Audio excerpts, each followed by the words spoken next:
Episode की शुरुआत में हम देखते हैं कि कायुंग की फर्स्ट विश सुनकर इब्लिस खुद भी सरप्राइज होता है, क्योंकि कायुंग ने अपनी एक विश सिर्फ ये प्रूव करने में वेस्ट कर दी थी कि इब्लिस किसी इंसान को करप्ट या फिर सेल्फिश भी बना सकता है। लेकिन इब्लिस भी उसे गलत प्रूव करने के लिए रेडी था।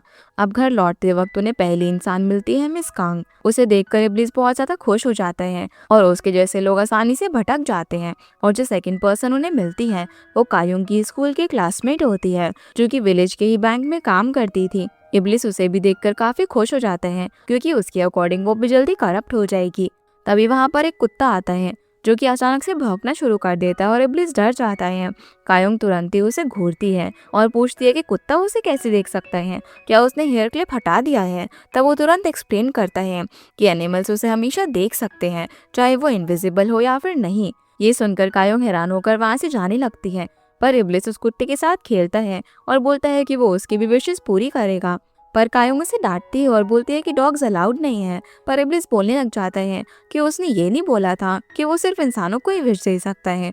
इसीलिए अब कायुंग भी उसे कुछ नहीं बोल पाती। फिर उन्हें अगला टारगेट मिलता है ग्रैंडमा सा का बेटा, जो कि पोटैटो सूप रेस्टोरेंट का ओनर है। और लास्ट में एक यूट्यूबर लड़का मिलता है, जो कि सिटी छोड़कर 1 साल पहले ही अपनी वाइफ के साथ गाँव में आया है और यूट्यूब पर अपनी वाइफ के साथ विलेज लाइफ दिखाता है। अब इब्लिस के पास टोटल 5 कैंडिडेट्स हो चुके थे। इब्लिस अब फुल कॉन्फिडेंस में बोलता है कि ये सब लोग अपनी विशेस के बाद खुद ही करप्ट हो जाएंगे, उसे ज्यादा कुछ करने की जरूरत नहीं पड़ेगी। और कहता है कि लोग अपने डिजायर्स अचीव कर लेते हैं तब उनका असली नेचर सामने आता है। ये सुनकर कायुंग बोलती है कि उसने भी तो अभी अपनी पहली विश मांगी, तो उसके बारे में इब्लिस क्या सोचता है। तब इब्लिस एक डार्क एक्सप्रेशन के साथ कहता है कि वो एक साइकोपैथ है, क्योंकि उसने अपनी सिर्फ एक विश से 4 ह्यूमंस और एक डॉग को करप्ट बना दिया। और इब्लिस को लोग यूं ही इब्लिस नहीं बोलते, वो इसीलिए फेमस है क्योंकि वो एक इविल जेनी है और लोग उसे सेटन के नाम से भी जानते हैं। कायुंग भी अब समझ जाती है कि वो एक डेंजरस जीनी के साथ डील कर रही है। उस रात उसे एक अजीब सपना भी दिखता है, जहाँ पर वो गंदे कपड़ों में गोल्ड और सिल्वर के बीच बैठी होती है और काफी ज्यादा हंस रही थी। वो तुरंत ही सपने को देखकर उठ जाती है और अपने चेहरे को चेक करके वैसे ही हंसने की कोशिश करती है, लेकिन कर नहीं पाती। अगली सुबह इब्लिस सेठ को ये सारी बातें बताता है, तो वो कहता है कि कायुंग की पहली विश भी अपने लिए नहीं है और वो अपने आप को साइकोपैथ बोलती है। तब इब्लिस बोलता है कि इस बार वो उससे हारना नहीं चाहता, इसीलिए वो डिसाइड करता है कि वो इस लाइफ को स्किप करेगा और कायुंग से दूर रहेगा, ताकि उसे उसकी विश पूरी ना करनी पड़े। अब वो घर जाता है अपना फ्लाइंग कारपेट लेने के लिए, जहाँ पर वो ग्रैंडमा को राइस बनाते हुए देखता है, तो उनसे वो बाउल ही ले लेता है और फिर हवा में उड़ते हुए उस कहानी को एंजॉय करता है, जहाँ पर 2 फाइटर प्लेन्स आकर उसे देखकर हैरान हो जाते हैं। इस सब की वजह से न्यूज़ में भी क्योस हो जाता है और 2 कंट्रीज के बीच टेंशन तक हो जाती है, क्योंकि उन्हें वो कोई स्पाई लग रहा था। कायुंग ये सब कुछ न्यूज़ में सुन रही होती है। इब्लिस को वापस से कायुंग के सामने ही जाना पड़ जाता है, जहाँ पर उसका सेकंड प्लान था कि सेठ कायुंग की वर्कशॉप पर पार्ट टाइम काम करे, लेकिन ये भी फेल हो जाता है, क्योंकि कायुंग ये पता लगा लेती है कि इब्लिस और सेठ एक दूसरे को जानते हैं। जिसके बाद इब्लिस कायुंग का नेचर का पता लगाने के लिए उसके पास्ट लाइफ में जाता है, जहाँ पर एक लाइफ में कायुंग एक स्पाई होती है, पर वो वहाँ पर उससे बात नहीं कर पाता, तो वो और पीछे जाता है, जहाँ इस लाइफ में कायुंग किंग की मैसेंजर होती है। पर दोनों ही लाइफ में इब्लिस उससे बात नहीं कर पाता। पहली लाइफ में उसे बहुत ज्यादा गोलियां खानी पड़ती हैं और दूसरे में किंग के हाथों मारा भी जाता है। इस वजह से उसे वापस प्रेजेंट में आना पड़ता है। ये सभी बातें अब एक रेडियो प्रोग्राम में चल रही होती है, जिसे कायुंग सुन रही थी। जैसे इब्लिस वापस आता है तो उसका सर ठीक से जुड़ा भी नहीं होता। उसे देखकर जब कायुंग उसे घूरती है तो बोलता है कि वो एक दूर जगह पर गया था, इसीलिए उसकी ऐसी हालत हो गई। तब कायुंग बोलती है कि उसने उससे विश मांगी हुई है, तो वो उसे पूरी क्यों नहीं कर रहा। जिसके बाद इब्लिस उसे मिस्टर रियो की बिल्डिंग पर लेकर जाता है और बोलता है कि वो यहाँ पर एक स्पेशल पेन लेने के लिए आए हैं, उससे जो भी लिखा जाता है वो सिर्फ सच लिखा जाता है। तभी रियो भी वहाँ पर आ जाता है और वो कायुंग को ये कहकर बिल्डिंग से पुश कर देता है कि उसे रियो का एक फेदर तोड़ लेना है। जैसे ही कायुंग बिल्डिंग से गिरती है तो उसे बचाने के लिए रियो भी कूद जाता है और उसके बड़े बड़े ब्लैक पंख निकल आते हैं, जहाँ जमीन पर लैंड करते ही कायुंग उसका एक पंख तोड़ लेती है और वहाँ से भाग जाती है। जिसके बाद इब्लिस और रियो एक दूसरे से मिलते हैं। उन दोनों की बातों से हमें पता चलता है कि दोनों ही एक दूसरे के राइवल हैं, क्योंकि इब्लिस एक सेटन था और रियो गॉड का एंजल है। दोनों अब एक दूसरे से फाइट करने की बात करते हैं, जिसके लिए रियो तो हवा में उड़कर छत पर चला जाता है, लेकिन इब्लिस उसे परेशान करने के लिए पूरी बिल्डिंग को ही डैमेज कर देता है। जिससे रियो को बहुत ज्यादा गुस्सा आता है। जिसके बाद हम कायोंग को देखते हैं जो कि घर पर उस फेदर के साथ एक्सपेरिमेंट कर रही थी, ये जानने के लिए कि वो हमेशा सच भी लिखता है या फिर नहीं। वो लिखती है कि मैं ग्रैंडमा के लिए बर्डन हूँ, तो वहाँ पर बर्डन वर्ड स्ट्रेंथ में बदल जाता है, यानी कि ग्रैंडमा ने उसे कभी भी बर्डन नहीं माना बल्कि वो उनकी स्ट्रेंथ है। ये देखकर वो थोड़ी सी इमोशनल हो जाती है। तभी ग्रैंडमा भी वहाँ पर आती है, तो वो उनसे बोलती है कि ग्रैंडमा मैं आपकी स्ट्रेंथ हूँ ना। ग्रैंडमा भी ये सुनकर खुश हो जाती है। दूसरी तरफ हम मिसेस कांग को देखते हैं जहाँ पर उनकी मैनेजर उन्हें डांट रही थी। फिर जब वो काम कर रही होती है तो उसे सामान के बीच में एक लैंप मिलता है। एब्लिस आकर अब उसे 3 विशेस देता है, तो वो खुशी खुशी पहली विश मांगती है कि वो ब्रांच मैनेजर बन जाए। प्रमोशन मिलते ही वो अपनी मैनेजर को इंसल्ट करने लग जाती है और अपने पूरे 20 साल का फ्रस्ट्रेशन निकालती है। एब्लिस भी अब कायोंग को बता देता है कि मिस कांग ने अपनी पहली विश मांग ली है। अब जब कायोंग उसके स्टोर में उससे मिलने के लिए जाती है तो कांग का एटीट्यूड देखकर हैरान रह जाती है, क्योंकि वो बहुत ही बदल चुकी थी। तो इसके बाद वो इब्लिस को अपनी और मिंजी की फ्रेंडशिप के बारे में बताने लग जाती है। और हम फ्लैशबैक में देखते हैं कि स्कूल टाइम में मिंजी काफी बुली हुआ करती थी, लेकिन एक दिन कायोंग ने उसे बुली से बचाया। और क्योंकि दोनों का ही कोई फ्रेंड नहीं था, इसीलिए दोनों आपस में फ्रेंड बन गए। कायोंग मिंजी को पढ़ाई करने के लिए बहुत ही फोर्स करती थी, जिसकी वजह से वो आज एक डेंटिस्ट बनी।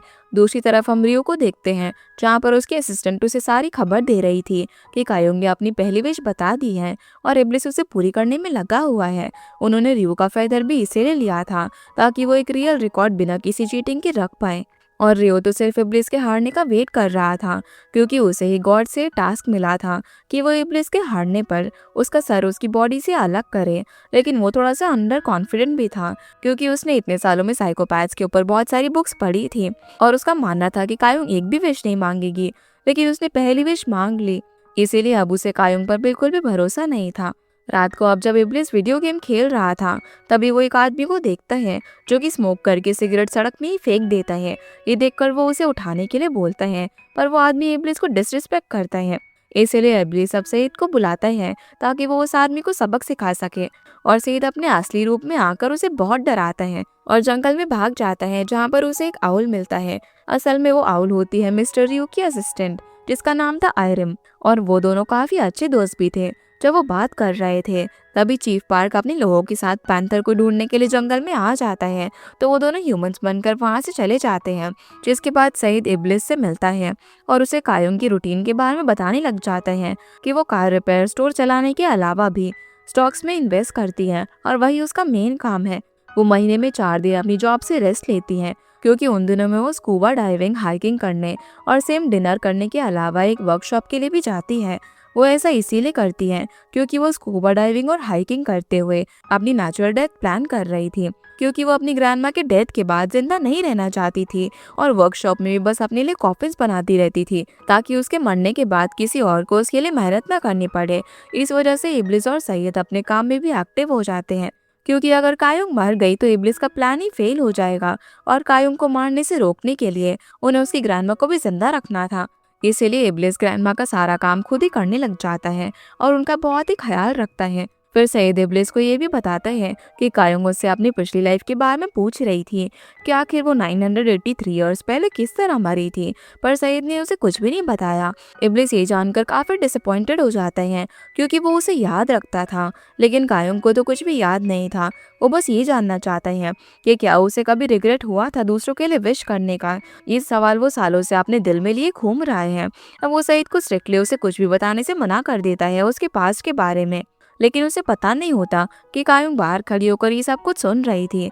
जब वो पूछता है कि वो कब से वहाँ पर खड़ी है, तो वो उसका मजाक उड़ाकर वहाँ से चली जाती है। सबसे पहले वो अपने साइकियाट्रिस्ट के पास जाती है और फिर शॉपिंग करने के बाद इब्लिस के साथ एक रेस्टोरेंट में डिनर करने के लिए जाती है। तब इब्लिस उससे पूछता है कि कोई तो जगह होगी जहाँ पर जाकर कायोंग का मूड थोड़ा सा भी अच्छा होता होगा।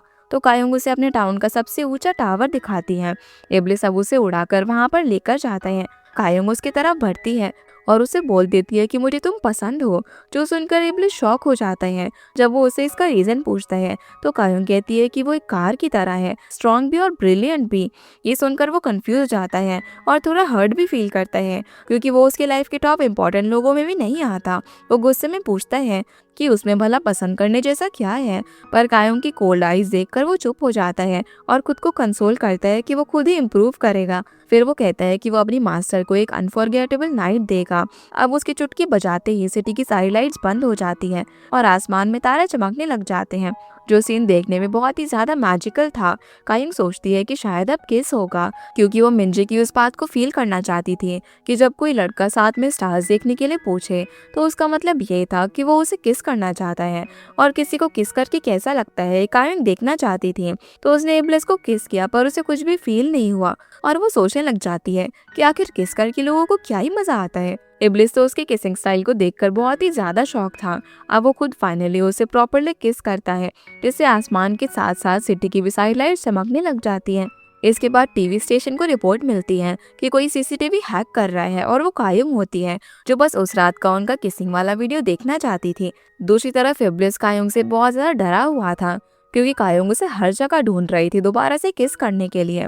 इस वजह से वो कॉफिन में जाकर छुप जाता है, पर कायोंग उसे वहां पर भी ढूंढ लेती है। तब इब्लिस उसे समझाता है कि वो इस तरीके से किस नहीं कर सकते, इसके कुछ रूल्स होते हैं, जैसे कि किस करते वक्त बारिश होनी चाहिए और साथ में वाइन भी होनी चाहिए, तभी रोमांटिक फील आता है। कायोंग ये सुनकर इरिटेट हो जाती है कि एक किस के लिए इतनी कंडीशंस क्यों, जबकि उन्होंने पहली बार तो ऐसे ही किस कर लिया था। इब्लिस बोलता है कि पहली बार तो चलता है, लेकिन दूसरी बार ऐसा नहीं होता, इसीलिए वो उसे आराम करने दे और काम पर चली जाए। जिसके बाद हम उस बैंक के एम्प्लॉय बॉयोंग को देखते हैं, जो कि सीक्रेटली कायोंग का बैंक बैलेंस चेक कर रही थी। उसकी अर्निंग और उसके खर्चे देखकर वो काफी ज्यादा जेलस हो जाती है। अगले दिन बैंक में उसकी कलीग उसे टीज करती है कि वो कायोंग और मिंजी की फ्रेंड थी, लेकिन वो दोनों तो कितनी अमीर है। बोयोंग भी उसके लाइफस्टाइल और उसके एक्सपेंसिव बैग देखकर काफी जेलस हो रही थी। मैनेजर भी उसे उनके लिए कॉफी लाने के लिए बोलता है, जिससे उसकी जेलसी और ज्यादा बढ़ जाती है। फिर हम देखते हैं कि उनके विलेज में एक नई फैमिली भी रहने के लिए आई होती है। इधर इब्लिस जब घर पर आता है तो देखता है कि टीवी पर किस सीन चल रहा था। तभी ग्रैंडमा आकर जीनी से कल का वेदर पूछती है, तो इब्लिस गुस्सा हो जाता है कि वो इतने से काम के लिए उसे क्यों कह रही है। इस पर ग्रैंडमा बोलती है कि अरे वो तो अपने रोबोट जीनी से बात कर रही थी। तब इब्लिस भी उससे बात करने की कोशिश करता है और उससे कायोंग की हिस्ट्री सर्च पूछता है। उससे पता चलता है कि कायोंग तो बस यही रिसर्च कर रही है कि बारिश कब होगी, ताकि वो इब्लिस को किस कर सके। ये देखकर वो काफी परेशान हो जाता है, क्योंकि कायोंग उसे किस करने के लिए बहुत ही डेस्परेट हो रही थी। ये सारी बातें वो सईद को भी बताता है कि उसने इतने सालों बाद किसी को किस किया। तो सईद बोलता है कि इतने सालों से वो लैंप में था, उसे एक बार अपना टीथ स्केलिंग करवा लेना चाहिए। इसीलिए वो क्लिनिक जाकर अपना स्केलिंग करवाता है, लेकिन जब फीस पे करने की बारी आती है तो उसके पास पैसे नहीं थे। इसकी वजह से वो क्लिनिक की हेड मिंजी से मिलता है और दोनों एक दूसरे को देखकर ही पहचान जाते हैं कि वो तो कायोंग का फ्रेंड है। इसीलिए अब मिंजी उसे लेकर कायोंग के पास जाती है, जहाँ पर कायोंग एक बार और उसके लिए पे करती है और उसकी इस हरकत की वजह से वो उसे पंच भी करती है कि वो बिना पैसे के ही स्केलिंग कराने के लिए चला गया। इसके बाद इब्लिस उसकी कार में बैठकर ड्रिंक करने लग जाता है। तभी कुछ पुलिस वाले कायोंग की शॉप पर अपनी कार लेकर आते हैं चेक करवाने के लिए, जो देखकर कायोंग बाहर से कार को बंद कर देती है और इब्लिस भी गलती से कार की इंजन को ऑन कर देता है। इस वजह से पुलिस को लगता है कि वो ड्रंक होकर ड्राइव कर रहा है, तो वो उसे तुरंत ही अरेस्ट कर लेते हैं। पहले तो इब्लिस उनके सामने ऐसा प्रिटेंड करता है जैसे कि उसे कोरियन नहीं आती है और वो अरेबिक में बात करने लगता है, पर वहाँ पर एक पुलिस वाले को अरेबिक आती थी, जो देखकर वो टाइम स्टॉप करके वहाँ से निकल पड़ता है और उसके बदले सईद वहाँ की सिचुएशन आकर संभालता है। जिसके बाद इब्लिस ग्रैंडमा के साथ चेरी ब्लॉसम फेस्टिवल में घूम रहा था, जहाँ वो ग्रैंडमा से केक्स और फ्रूट्स लेने के लिए कहता है, पर वो उसे डांट देती है। फिर वो उसे ट्रिक करके वहाँ से निकल जाती है। तभी इब्लिस एक थीफ से टकरा जाता है, जो कि उसका पर्स चुरा लेता है, पर उसके अंदर सिर्फ हेयर क्लिप थी। वो थीफ भी ये देखकर काफी डिसअपॉइंट हो जाता है। तभी वहाँ पर दूसरे गैंग के थीफ भी आ जाते हैं और उनमें लड़ाई होने वाली थी, लेकिन इब्लिस आकर सबसे पहले तो अपना हेयर क्लिप उठाता है और फिर उनके वेपन्स को फूल में बदल देता है, जिससे वो लोग फूल फेंक कर एक दूसरे पर लड़ाई करने लगते हैं। फिर रात को अब सभी लोग फायरवर्क्स देखते हैं और उन फायरवर्क्स में कायोंग का नाम आ रहा था, जो सब कुछ इब्लिस ने किया था, क्योंकि उसे लग रहा था कि वो कायोंग की तरफ अफेक्शन दिखाकर उसे करप्ट कर सकता है। ये फायरवर्क्स कायोंग भी अपनी शॉप से देख रही थी। तभी वहाँ पर र्यू आता है। वो उसे बताता है कि वो उस पर नजर रख रहा है और उसकी विश पूरी करने के बाद इब्लिस जैसे उसके सामने झुकेगा तो वो उसे मार डालेगा, जो सुनकर कायोंग को थोड़ा सा गुस्सा आ जाता है, लेकिन वो र्यू के सामने शो नहीं करती और गेट लॉस्ट बोलकर उसे अपनी वर्कशॉप से भगा देती है, जिस वजह से र्यू अपने ऑफिस में जाकर बहुत ज्यादा गुस्सा करता है कि वो सच में साइकोपैथ है। अब उसे नहीं पता कि वो अपनी अगली 2 विश में क्या मांगने वाली है, और ऊपर से वो उसे गेट लॉस्ट बोल रही थी। इसके बाद हम देखते हैं कि इब्लिस जब वीडियो गेम खेल रहा होता है, तब मिंजी वहाँ पर आ जाती है और फिर दोनों रेस्टोरेंट में जाकर ड्रिंक करते हैं, जहाँ पर मिंजी बताती है कि वो उसे बिल्कुल भी पसंद नहीं करती। तभी वेट्रेस वहाँ पर आकर मिंजी से कहती है कि उसे पहली बार पता चला है कि वो लड़की है। ये सुनकर दोनों हंसने लग जाते हैं, जिसकी वजह से उनकी फ्रेंडशिप हो जाती है। उसी वक्त कायंग भी वहाँ से क्रॉस हो रही थी, जो उन्हें हंसता हुआ देख लेती है। फिर वो मिंजी को घर ड्रॉप करने जाती है, पर क्योंकि इब्लिस के पास पैसे नहीं थे और उन्होंने रेस्टोरेंट का बिल पे नहीं किया था, जिसकी वजह से उसे पुलिस फिर से पकड़ लेती है और कायंग को ही उसे वापस से छुड़ा कर लेकर आना पड़ता है। वो उसे बोलती है कि तुमने अपने एंजल दोस्त को क्यों नहीं बुलाया, और वो और रियो आपस में दुश्मन कैसे बन गए। तो इब्लिस उसे पूरी स्टोरी बताते हैं कि जब सारे जीनीस एरोगेंट होकर गॉड की जगह लेने वाले थे, तब गॉड ने एंजल्स को उन्हें खत्म करने के लिए भेजा, और रियो उन सभी एंजल को लीड कर रहा था, जिसने आधे से ज्यादा जीनीस को खत्म कर दिया। और जो बचे हुए जीनी थे, उन्हें लैम्प्स और रिंग्स वगैरह में बंद कर दिया गया। कुछ लोग अभी भी जिंदा है जो कि अलग अलग काम करते हैं, जैसे कि बारिश को कंट्रोल करना। ये सुनकर कायम काफी एक्साइटेड हो जाती है और कहती है कि वो उस जीनी को ढूंढ कर लाए जो कि रेन को कंट्रोल कर सकता है। इब्लिस को भी रियलाइज होता है कि उसने उसे गलत चीज बता दी, इसलिए वो तुरंत ही ये बहाना करता है कि सेद उसे बुला रहा है और वहाँ से भाग जाता है। जिसके बाद सुपरमार्केट में मिसेस कांग प्रमोशन के बाद एटीट्यूड दिखाने लग जाती है और अपने कलीग्स को नीचा दिखा रही थी। उसके कलीग भी उसकी रिस्पेक्ट नहीं करते, इसीलिए वो इब्लिस को बुलाकर अपनी सेकंड विश मांगती है कि वो 20 साल की एज में जाकर ब्रांच मैनेजर बनना चाहती थी और यंग एज में सक्सेस पाना चाहती थी। इसीलिए इब्लिस उसकी ये विश भी पूरी कर देता है। दूसरी तरफ हम उस नए घर के लोगों को देखते हैं, जिसमें एक बच्चा भी होता है। वो बच्चा जब अपने घर पर आता है तो उसके घर में एक और आदमी ट्रैप्ड होता है, जो कि शायद उन जीनीज में से एक था जिनके बारे में इब्लिस ने बताया था कि वो कैद है। जिसके बाद कायोंग से मिलने के लिए जुनियो नाम का एक लड़का आता है। असल में वही अपनी फैमिली के साथ उस विलेज में शिफ्ट हुआ था। वो कायोंग को थैंक्स बोलने के लिए आया था, क्योंकि वो उसको कॉलेज टाइम से जानता था और उसी की वजह से वो वहाँ पर शिफ्ट हुआ था। इधर इब्लिस भी मेज कांग की विश पूरी करने के बहाने 20 साल पहले वाली कायोंग से मिलने चला जाता है। तब कायोंग काफी छोटी थी, लेकिन उस टाइम वो इब्लिस को स्ट्रेंजर समझकर पत्थर मार देती है, क्योंकि ग्रैंडमा ने उसे स्ट्रेंजर से बात करने से मना किया था। जो सब कुछ प्रेजेंट वाली कायोंग भी दिमाग में मेमोराइज कर रही थी। फिर इब्लिस सईद से मिलता है, वो जुन्नान के बारे में उसे बता देता है, जिससे कि इब्लिस को थोड़ी सी जेलसी होती है।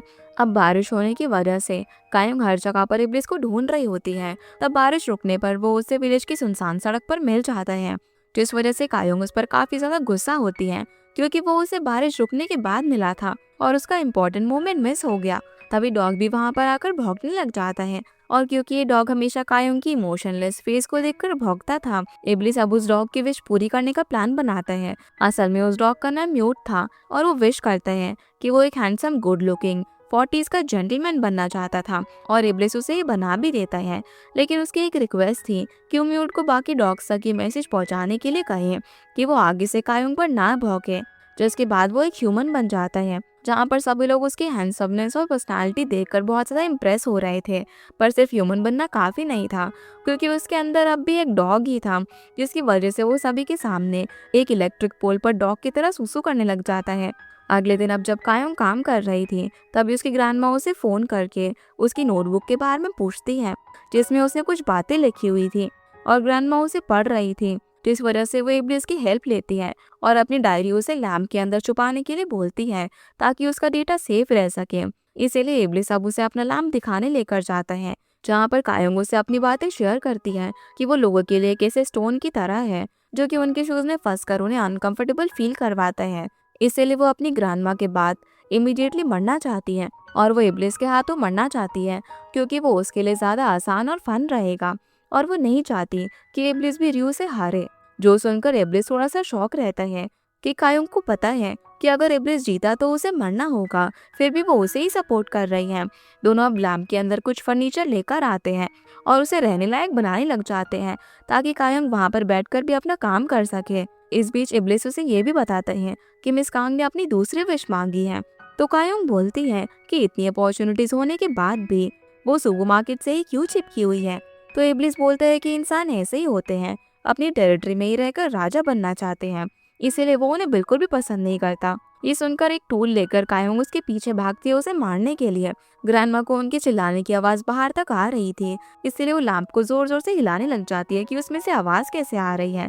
लेकिन तभी ग्रैंडमा की फ्रेंड उनके घर आ जाती है, तो वो लैंप को वहीं बेड पर फेंक कर चली जाती है और लैंप के गिरने से कायोंग और इब्लिस एक दूसरे के क्लोज आ जाते हैं। पर क्योंकि उन्हें किस करने के लिए ड्रंक होना जरूरी था, इसीलिए ड्रिंक्स लेने के लिए वो दोनों बाहर जा ही रहे थे। तभी कायोंग ग्रैंडमा को रोते हुए देखती है, क्योंकि उनके विलेज के मिस्टर किम की डेथ हो गई थी। कायोंग पूछती है कि तो इसके लिए ग्रैंडमा क्यों रो रही है, तो मिसेस स्यो कहती है कि क्या वो इमोशंस के बिना जीती है, उसकी ग्रैंडमा दुखी है इसीलिए रो रही है। जो सुनकर कायोंग चुप हो जाती है। अब सभी लोग मिस्टर किम के फ्यूनरल को अटेंड करते हैं, जहाँ पर कायोंग अपनी ग्रैंडमा की बातों को नोटिस करती है कि कैसे ग्रैंडमा ओल्ड होने से डर रही थी, कि वो इतनी जल्दी मरना नहीं चाहती, क्योंकि उन्हें नहीं पता कि उनके मरने के बाद कायोंग का क्या होगा।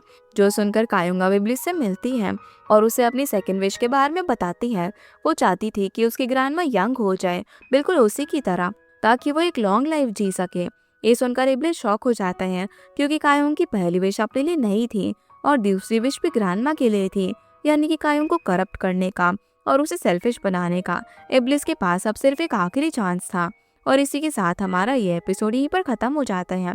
तो गाइस, ये थी आज की वीडियो एंड होप आप लोगों को ये वीडियो पसंद आई होगी। तो इस वीडियो को लाइक कर चैनल को सब्सक्राइब जरूर कीजिएगा। आपसे फिर मिलते हैं इस ड्रामा के अगले एपिसोड में, तब तक के लिए गुड बाय।